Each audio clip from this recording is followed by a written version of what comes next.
Hey guys, welcome back to the IT Trainer.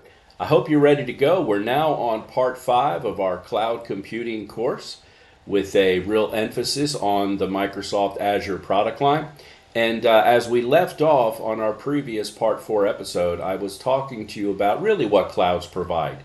Compute and networking and storage, etc. We're going to talk now about the cloud computing benefits, meaning whenever I go into the cloud, whether I migrate to the cloud from a traditional data center, whether I'm just an individual and I want to have a web server in the cloud to host some branded kind of a website for myself, whatever the reason is, you're going to experience some benefits like you're seeing here. We'll take each one of these on subsequent slides and talk about them. So, cost savings and scalability and elasticity and agility and high availability, fault tolerance, disaster recovery, maintenance, and security, all of these things may actually be your motivation or a business's motivation for venturing into the cloud domain, moving away from that traditional data center. So, guys, as we go through this, try to think about possibly why you would want to go into the cloud, or maybe the company you work for, or the agency that you work for may very well be thinking about or considering a move into the cloud. Certainly, cost savings is a big one. It's a big motivating factor. The pay as you go approach, there's a lot of benefits associated with that. Number one, there's no upfront capital expenses. Earlier in this series, I discussed with you a capital expense. And a capital expense is nothing more than an expense that is immediately pulled out of the budget. So you might have a $1 million budget for 2024, and we know we're going to need to buy $250,000 worth of new servers because the accounting department has told us we have some servers that we need to depreciate to get out of our inventory. So we immediately know out of our $1 million budget, $250,000 or $150,000 or whatever it is immediately going to be taken away from us. That's a much different approach than a pay-as-you-go approach. There are no upfront capital expenditures for your infrastructure. You're not purchasing, you're not managing costly hardware for that infrastructure. You're not purchasing hardware on a regular basis as your infrastructure needs to grow because maybe your business is growing, right? We are paying, in essence, for services and resources only when we need those resources. If currently those resources are not being used, then we're not paying for them. Much like earlier in our course together, I was talking to you about a utility bill and how a typical utility bill is really representative of what you would see in the cloud. Meaning, my electric bill comes monthly. I have no idea what it's going to be. It's going to be based on how many kilowatt hours I've consumed over the month. That's what I'm going to be paying for. So if I'm frugal one month and I keep my air conditioner on 72 instead of 65, right? And I turn off light switches in rooms when no one's in those rooms, I might have a $200 electric bill. If I kind of throw caution to the wind and I have all my lights on, my HVAC is on, 65, 66 degrees, I shouldn't be upset when I get a $450 electric bill. You pay for what you use, right? So, and then, by the way, if I don't want some aspect of my cloud anymore, no problem. I'm just not going to use it anymore. I'm going to what? I'm going to delete it, if you will. I'm going to uninstall it. I'm going to get rid of that resource. So if I have, for instance, a file server that I'm hosting in the cloud, and for some reason I don't need that file server anymore, I'm not stuck with it. I simply get rid of it. And all of the resources from that file server go right back into that pool of configurable resources that we talked about in the NIST definition in part 1. And I encourage you guys, if you haven't watched these previous 4 episodes, please go back and watch those. Very important so you can get caught up, and some of this will make even more sense. And don't forget, guys, turn the subscription on so you know when I'm putting up new videos. And if you have questions on any of this stuff, use your comment area down below as a place to ask me questions, and I will absolutely ask those questions or answer those questions for you. So, cost savings for a lot of organizations, one of the primary reasons they actually would go into the cloud. Scalability, the ability to grow, right? That's what this is, the ability to grow when needed based on your workload, right? As it says, depending on your needs, cloud computing can scale horizontally and vertically. Let's talk about what that means. Horizontal scaling simply means we're going to add additional servers. What does that mean to add additional servers? Well, let's just use a typical example that we talk about in IT training if you were to take a certification class with me. Right? Typical scenario. You've got a web server. This web server can easily handle 200,000 simultaneous connections and, 250,000 simultaneous page views. This particular server would be using, let's say, 13% of processor and 24% of RAM. Right? That server is doing perfectly well. Now, wait a minute. The holiday season comes around and people are really going to be pounding that server to buy our products. Well, all of a sudden the workload increased by 80%. Now percent processor time has increased to over 80%. Memory utilization has increased to 74%. And that server is simply, limping along. Scalability means I would add another server and I would, in essence, load balance between those servers. So now let's say I'm up to 450,000 simultaneous connections, not on one server.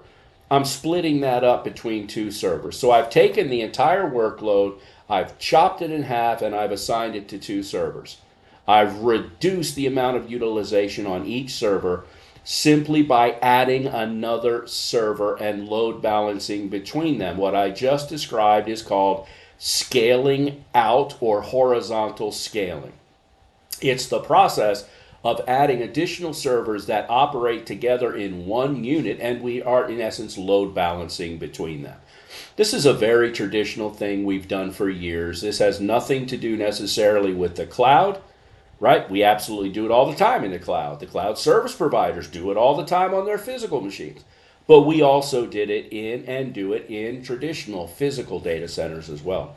Now, vertical scaling is known as scaling up. In essence, we're adding more resources into the machine itself, to an existing machine. So for instance, maybe that single web server that I have, let's say that single web server has 4 processors and it's got 16 gigs of RAM and it's got 4 terabytes of solid state storage. Right? Let's say the workload is at such a level that the processor is being utilized by almost, let's say, 52%. And RAM utilization is upwards of 38 to 39%. Vertical scaling or scaling up would mean I'm going to add more hardware to that server, which literally meant in the physical world, I'm going to take that physical system and power it down. I'm going to open up the case. I'm going to add more RAM. I'm going to add more processors to it, possibly more disk space to it. Then I'm going to bring it back up, meaning I'm going to power it back on. I'm going to go into the BIOS, make sure the new hardware is recognized. And then that server will be up online again with obviously more capabilities. The problem is that took a long time. Number one, I had to order the memory, or even if I had to go to a cage somewhere, open up the cage and get more memory, maybe get another processor, get another disk or whatever. This is taking time. Right? In the cloud environment, I simply add more processor core, I add more memory, boom, it's done. Or I even build rules that do it dynamically for me based on the workload at that point. Meaning, if the workload achieves this goal, we're automatically going to add more RAM and more processor. If it gets to here, we're going to add even more RAM and more processor on the fly. This is scalability, the ability to grow, but it's also the ability to go back down the other way as well. Meaning, hey, when I don't need those extra resources anymore, let's release them. from the computer and use them ultimately for something else. Now, this is really describing elasticity. An elastic cloud computing system, as we say, automatically compensates for workload changes. How does it do this? It automatically adds or removes resources. I'm not doing it. I'm not noticing, hey, wait a minute, the workload's at 62% of processor and 49% of RAM. Let me go make a change. No, I'm not doing that. I'm creating rules that would do it automatically for me. When the utilization of processor is at 32%, let's add 4 more processor cores, boom, on the fly. When that workload drops back down to what we'll call normal in air quotes here, then we'll remove that hardware and put it back into the pool of configurable resources. Remember, in the cloud, you only pay for what you use. How great is that? I'm not going to Dell to buy more RAM. I'm not going to, some vendor out on the internet and buying more processors or buying more RAM. No, I'm not going to CDW. What I'm doing is I am going to set up my virtual machines to automatically pull more virtual hardware, which links to physical hardware from the cloud service provider. They're handling all the physical hardware, and they have boatloads of it. Traditional computing systems, these are not elastic. Okay, they're not elastic. Well, they are to a point, meaning I go to a provider and I buy a new web server and I spec it with, let's say, 6 processors, 4 core each. Okay, 6 processors with 4 cores. Let's say I spec it with 62 gigs of RAM and I spec it with 10 terabytes worth of solid state storage. I spec it with 2 network interface cards. And that web server is now out on my network and it's doing a great job, except I've laid out all that money and I'm not reaping any return on that investment. Why? Because the workload itself doesn't dictate that I need all of these processors.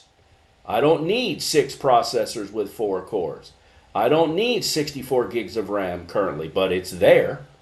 That's not being really elastic, meaning the workload can go up and down within that hardware setup that I have, but that hardware is always going to be there. And I already paid for it up front with what? A capital expenditure. The money for that is gone. I'm not getting it back. As I tongue-in-cheek said in previous videos, you're not going to call Michael Dell and tell him to take his hardware back. We didn't need it, Michael. Right? You know what's going to happen. The cloud is way more elastic than that because we can allocate more resources to handle any increase in traffic. But then if the traffic goes back down, what do? We reduce it. We release it. The cloud will automatically remove the additional resources. Now, what's the benefit of that? That's like going around your house and turning that light switch off, turning that light switch off, that light switch off. You're not needing the resources of electricity in those rooms. That is saving you money in the long run. So when we combine scalability and elasticity, we really have a beneficial process that will directly affect us in terms of our bottom line. Now, agility is the ability to do this stuff quickly. Okay? Generally, as it says, agility refers to the ability to rapidly and easily scale. Okay? There are 2 ways that we see agility in cloud computing: resource availability and business response. What does that mean? Resource availability simply means, hey, the workload is increasing. I need more RAM. I need more processor. Boom, it's there. Like one of the one of the best athletes of whatever sport you love, when you watch them play their game, whether it's a tennis player, a soccer player, or a running back for a pro football team, they're very agile. They can cut and turn, change direction. That's where this all comes from. I can add more RAM, take away RAM, add more processor, take away more processor in milliseconds versus having to go buy more processor or buy more RAM from something like CDW. The other cool thing is we can be agile to respond to some new trend in business. Maybe there's some new trend in our industry and we want to get a piece of that. Back in the day in the 90s, the dot-com revolution, everybody overnight wanted to be on the internet. Well, if we had the cloud back then, which wouldn't make any sense because we're trying to get on the internet, but you get the point. If we had the cloud back then, boom, I'm on the internet in a couple of minutes simply by building virtual web servers. So we can respond. I can respond to new workloads.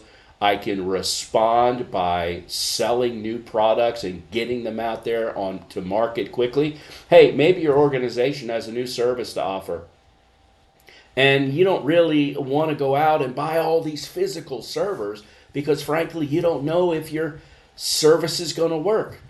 It's like a restaurant, a famous chef who's got this great idea to sell this one particular dish, and they're struggling with how much do I need to buy? I don't know if it's going to work. I don't know if they're going to like this meal. So they typically err on the side of being conservative, and they only buy a certain amount of these of this meal, if you will, of this food type. And then they prepare the meals, and lo and behold, the customers were just going crazy for it, and we ran out of food halfway through the service. Or, hey, maybe the meal didn't go over so well, right? They didn't like it as much as we thought, and now I'm stuck with a bunch of this food that I thought was going to be gone. Well, in the cloud, we can respond. We're not talking about food in the cloud, but if I have a service to offer, I can get it up and running with very little cost. I can see how the service goes. I can see if my customers like it. And if they do like it, that's great. I continue with it. If it's not going over well, boom, it's gone. And it costs me very little money to do that. Because of the cost, that allows me to try new things. And if they don't work, boom, they're gone. Very agile.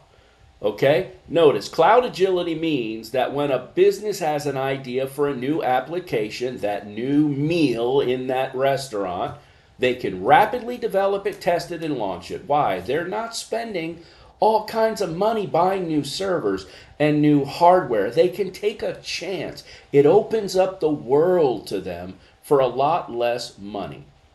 Okay? The cloud service providers offer a multitude, as it says, of resources.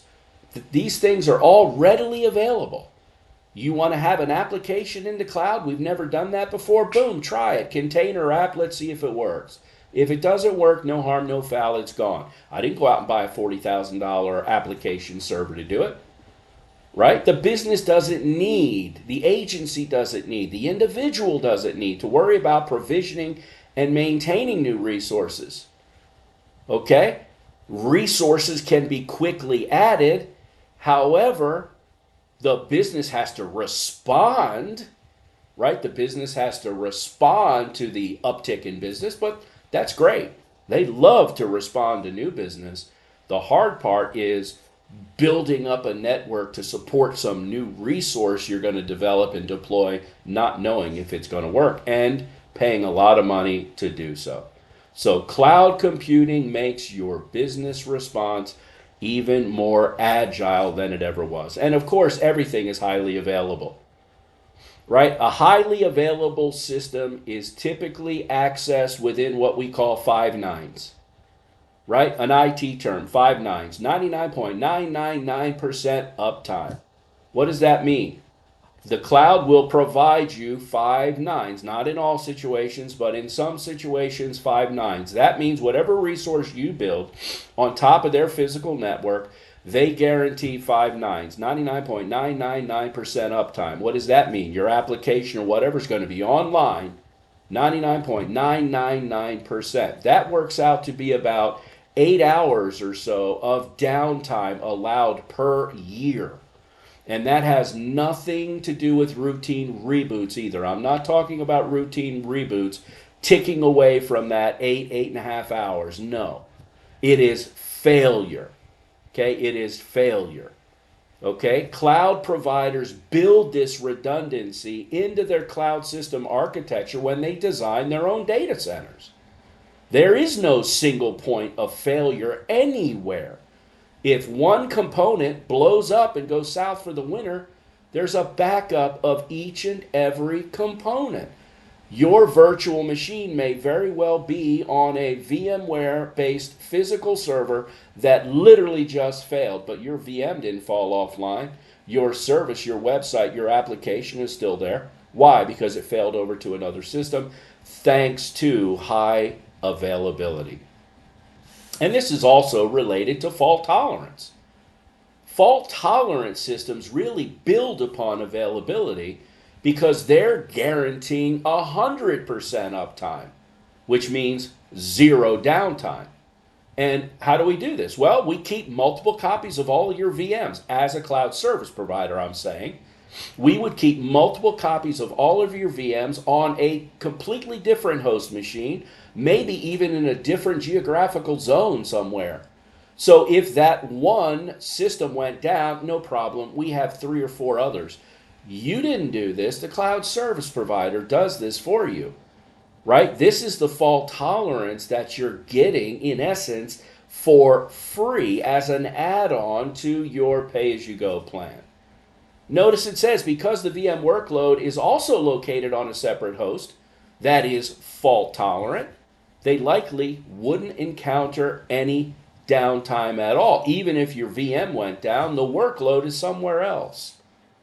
This is the beauty of being in the cloud. Now, guys, our next episode, it's been about 20 minutes. Like I said, I'm going to keep these to about 20 minutes. Our next episode, we're going to dive even more into these benefits. When we get back, we're going to talk about disaster recovery. And that's a big, big benefit for being in the cloud. That saves you tons of money. So guys, make sure you subscribe so you know when the new module comes out, when the new part comes out. And then join me again for the last part of this benefit of the cloud discussion that we're going to have. Don't forget, give me a thumbs up. Let me know you like it. And if you have any questions, please drop your questions down in the comments list. I will absolutely answer those questions as I see them coming in. Guys, I really appreciate it. We'll see you back here for the next module. Talk to you soon.